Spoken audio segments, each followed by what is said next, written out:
What's going on, guys? Beastly Gamer here. Welcome to the channel. I've recently wondered how I could address this topic. It's one of the most important topics to me and one that might confuse you, my viewers. So before I get into the meat of this topic, I want to go into my past a little bit. I think context matters, especially of a topic so meaningful to me. I was asked by someone very close to me recently if I really wanted to put this content on YouTube or online.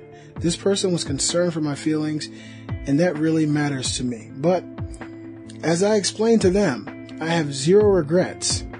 The life I've lived has brought me here, to this moment, and without the past, good or bad, today would not be the same. I have learned a ton in this life, and that's what matters the most. I am the second oldest of 7 kids. I grew up in an ever-changing circumstance with my parents where they were concerned. My mom and dad stayed together in a contentious marriage until I was 7 years old. My mother abused alcohol, and my father was a womanizer in his younger days. Those days just happened to be during his marriage to my mother.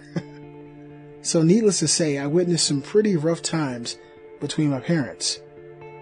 After they divorced, my mom made a slew of extremely bad choices in choosing the men she'd date, often choosing much younger men who happened to be very physically abusive. After dating 3 or 4 losers consecutively, my mom decided to marry the 5th one. She married a guy named Ron. Ron was much younger than my mom. He sold drugs, he cheated on her, and he physically abused her. This guy knocked her out.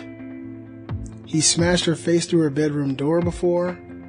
He would routinely steal her rent money, and much, much more than that.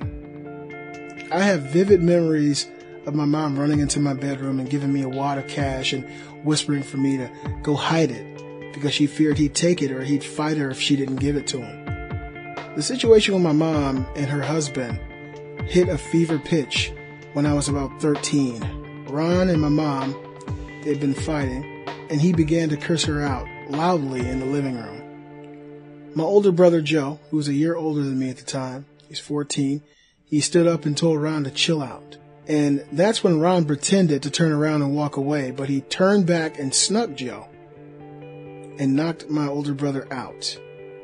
I had it at that moment. I hated this guy, and in what felt like a second, I was already on top of him. I was surprised when I noticed that my mom, this little 5-foot woman, was on top of him before I was. But my adrenaline was so high that I grabbed her and I tossed her off of him. I began slamming Ron all over our house. I was 13. All I remember from seeing out of the corner of my eye was my 3 younger siblings standing around my older brother crying as he laid on the ground. I heard my mom in the background saying, "That's Brett beating your ass," to her husband. And for a split second, I felt so proud of that, hearing her say that. It was probably the first time in my life that I felt like a man.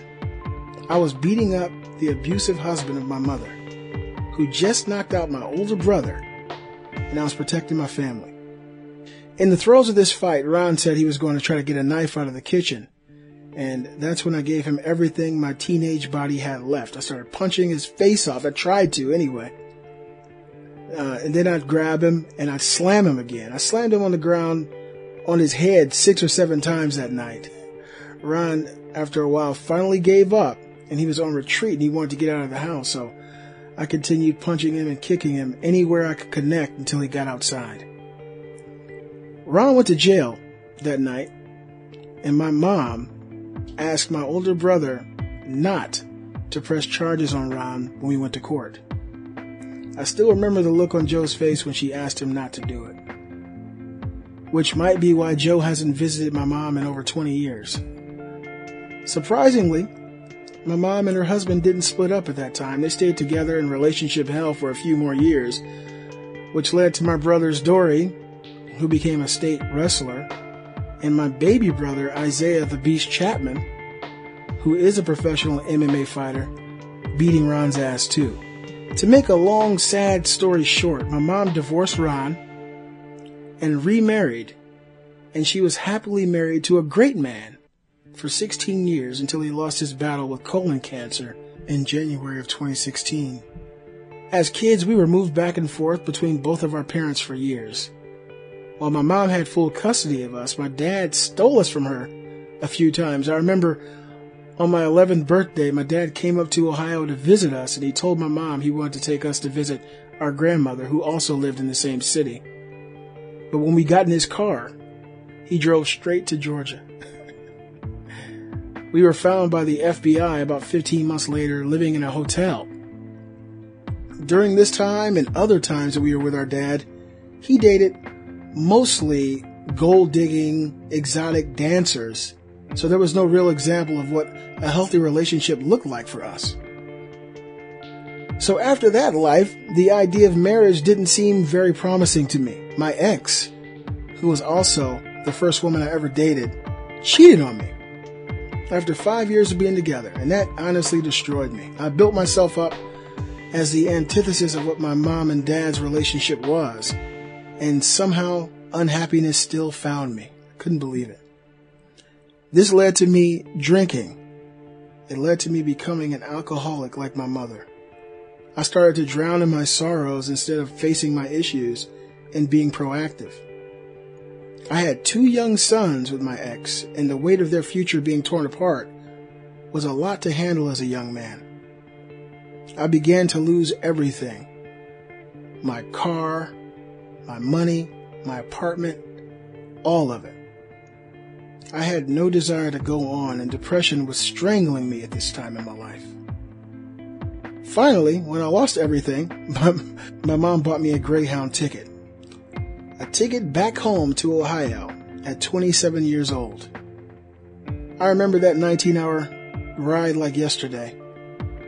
I got back to Ohio, and my mom pampered me, and she felt so bad for me because she always wanted us to be happy. So she would cry with me. I was in Ohio away from my kids, and we drank together. So that was a really bad start. Me and my mother would sit and drown our sorrows together. And I started to see what was happening to me, and I wanted things to be different, but nothing changed for about 8 months. My brother, Isaiah, got me an interview at the place where he worked, and I got the job. I'd go to work drunk often, and one day I came across a girl, a small parts sorter, named Katie.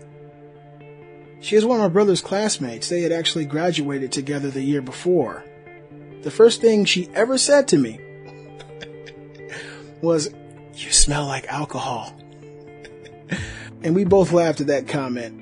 And about 2 weeks later, at our time clock, she gave me her MySpace information. Who remembers MySpace? And we would chat at nighttime on MySpace. And finally, I asked her if she'd like to go out to a movie with me. And she said, yeah. And so we went out in May of 2009 to see a movie. The movie was Obsessed with Beyonce and Idris Elba. Crazy thing is, we've been together every single day since. When we first got together, I didn't want marriage. And to my surprise, Kate didn't believe in it either. We would say to each other, hey, if I'm going to be with you, I'm going to just be with you. What's the point of signing a certificate? It wouldn't change anything. And with my history of growing up watching the crap I saw, the idea of a proper marriage seemed like a curse to me. Quickly in our relationship, Kate became pregnant. And on March 8th, 2010, we had an appointment to find out what the gender of our unexpected baby was. And after we left that doctor's office, I quit smoking and drinking cold turkey that day. I went all the way until March 12th of 2016 before I had any alcohol. And that day was my birthday, and I was on a cruise in the Bahamas with Kate. So that was a pretty good excuse. Jump forward a few years, and 2017, Kate was hospitalized. And it was a very serious situation. And I was told by her doctor that her life was actually in danger. I was holding Ellie, and she was just a few months old. And I was scared to death for the first time. At that moment, I knew that this whole thing wasn't right. I knew that if I lost her and we weren't married, that it would have been the worst decision I would have ever made. Kate comes from a very religious family. Her father is a religious man. He goes to church every Sunday, and he's always asked us to take that step. And we shunned it, we pushed it off. We felt like we were living in the eyes of God as a married couple anyway, so what was the point in involving the state in our business? But that moment, Kate was in the hospital, I knew that it was something I really, really wanted to do. So thankfully, Kate made it through that situation last year in the hospital. And after she got out of the hospital, we had a conversation about it. She, like me, wanted to go all the way with it and make it official and do it the right way for the right reasons. After all, we've been living together as a married couple now for years. So after I got that kind of confirmation from her that it was something that she really was thinking about and that she wanted to do, I secretly called her father and I asked him for his permission to do this the right way and permission to marry his daughter. He couldn't believe it. It's been so many years we've been together, and he said, man, I'm very, very happy that you asked me that. And of course he gave me his permission. And so in December of 2017, in front of all 5 of our kids, I have 2 from my previous relationship, I got down on my big ass knee and I proposed to the love of my life. She said yes, and we're getting married in May 19th to be exact. What's the point of this video? I've learned that sometimes we repeat the mistakes of our parents. Sometimes you can go that direction and things might fall apart, but sometimes you can dig deep down into yourself and find something better and not make the same mistakes your parents made. I have worked extremely hard to rebuild my life. Having Kate next to me has been the biggest blessing. She's fortified my faith in my God, in what I can do, and in the future of our children. I've called Kate my wife for years. We even bought wedding bands years ago, but never went through the whole ceremony. But now it's time to do it, and I honestly couldn't be happier. Sometimes we find ourselves in horrible situations that we have no control over. It's up to us whether we allow those situations to consume us or we learn from them and adapt. Thank you guys for joining me.